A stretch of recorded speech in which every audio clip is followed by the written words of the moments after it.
Quero cumprimentar aqui a fala do líder do governo, senador Jacques Wagner, do senador líder do governo no Congresso, senador Randolph.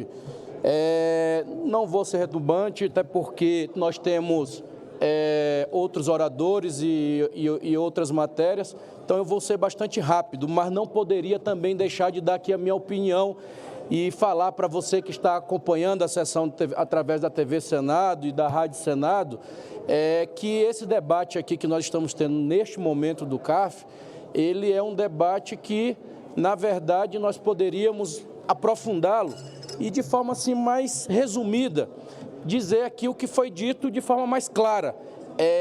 Nós estamos falando de um sistema que foi feito justamente para os grandes não pagarem os seus tributos e não recolherem as suas dívidas.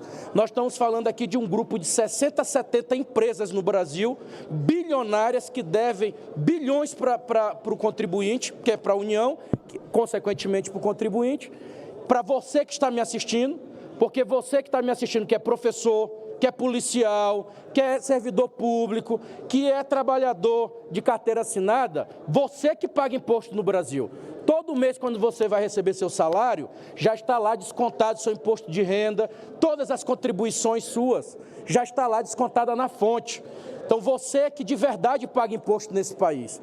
Essas grandes empresas bilionárias, repito, 60, 70 no país, essas não pagam. Essas ficam décadas brigando administrativamente e judicialmente para ficar arrolando, para ficar empurrando essas obrigações para frente. Se a gente fosse discutir aqui ao pé da letra, nem terceira instância era para ter mais do CARF, dessas instâncias administrativas, senador Contarato, porque nós sabemos muito bem que isso no final passam a ser instâncias apenas para se ficar empurrando para frente obrigações que nós sabemos que, se tivessem recolhidas, estariam de verdade ajudando um país como o Brasil, que tem aí enormes dificuldades. Se falar em Estado mínimo num país como o Brasil, de 30 milhões de brasileiros que estão aí passando fome e não sabem nem o que vão comer, falar de Estado mínimo em gente que nunca andou pelo Nordeste, pelo Norte, até em outras regiões do país, que foi criado ali dentro de uma capital, no famoso danoninho, no leite, dentro de casa, no ar-condicionado, com acesso à internet, com acesso a plano de saúde, com acesso a tudo, é muito fácil. Agora, conhecer o Brasil real, desses mais de 200 milhões de brasileiros, e vir se falar de ministérios, parecendo que 1 ou 2, 3 ministérios a mais, isso é gastar dinheiro. Para onde se acontece uma política pública? Tem gente que chegou aqui nessa casa e não sabe nem o que é conselho, não sabe nem o que é um congresso, não sabe nem o que é um fórum. Sabe por quê? Porque não sabe o que é uma luta social, não sabe o que essas pessoas passam na ponta para fazer com que se organizem, para serem ouvidas. Esses seminários, esses congressos, que parecem ser gastar dinheiro, como muitos aqui falam, desinformados, é porque não conhecem o Brasil real. Essas pessoas precisam ter as suas representações e a sua voz através de encontros, para que você possa saber o que de verdade vai virar amanhã política pública. E política pública se vira ouvindo as pessoas, não é vindo aqui de forma iluminada, achando que está representando o cidadão e dá apenas a sua opinião, que, claro, veio através do voto e é representativo e nós temos que respeitar. Mas eu dou aqui a sugestão a muitos que faz tempo que não andam nas suas bases ou não conhecem outros estados, vamos caminhar um pouquinho, vamos conhecer melhor esse país, para entender que a política pública que está sendo formulada nesse país, independente de qual seja a força política que esteja nesse ministério, tem uma direção.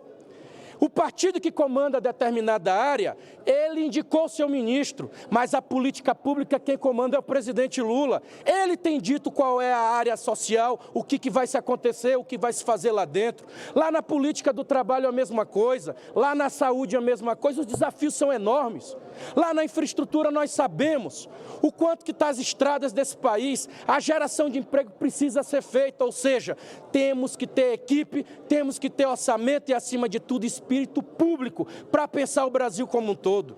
Essa matéria, ela não é para beneficiar governo, ela é uma matéria que precisa ser equacionado Um problema que nós sabemos que é apenas para beneficiar os menores não, um número menor, mas que representam a grande maioria absoluta de quem tem condição de pagar imposto nesse país e não paga.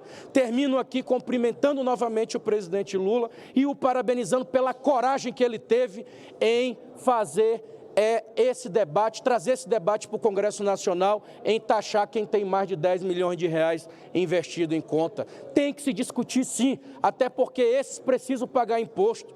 O Sindicato da Receita Federal, eles disseram lá que os estudos comprovam que você professor, você médico, você policial, você servidor, paga mais imposto que esses milionários. Está certo isso? Não está. Então é preciso colocar esses que têm condição para vir pagar pagar seus impostos, e você que está me ouvindo, que está lutando para botar comida na mesa, você ser incluído no orçamento da política pública desse país, para que de verdade você possa amanhã ter a oportunidade de ver o seu filho qualificado, trabalhando e, acima de tudo, incluído, porque é isso que o Brasil precisa, de mais inclusão, e eu tenho certeza que essa casa está dando a sua contribuição. E faço aqui esse registro à oposição também, que tem sido correta, tem sido séria nesse debate conosco, e as matérias que nós estamos aqui, a maioria debatendo, sempre estamos aqui elaborando, protagonizando, construindo boas soluções para que a gente possa oferecer à sociedade brasileira uma legislação que amanhã venha ajudar, não é apenas o governo do presidente Lula, mas venha ajudar o Estado brasileiro, que é esse o espírito que todos nós estamos aqui. Portanto, o PDT também irá acompanhar a orientação do líder Jacques Wagner e iremos apoiar essa matéria. Para discutir, o relator Otto Alencar. Obrigado, presidente.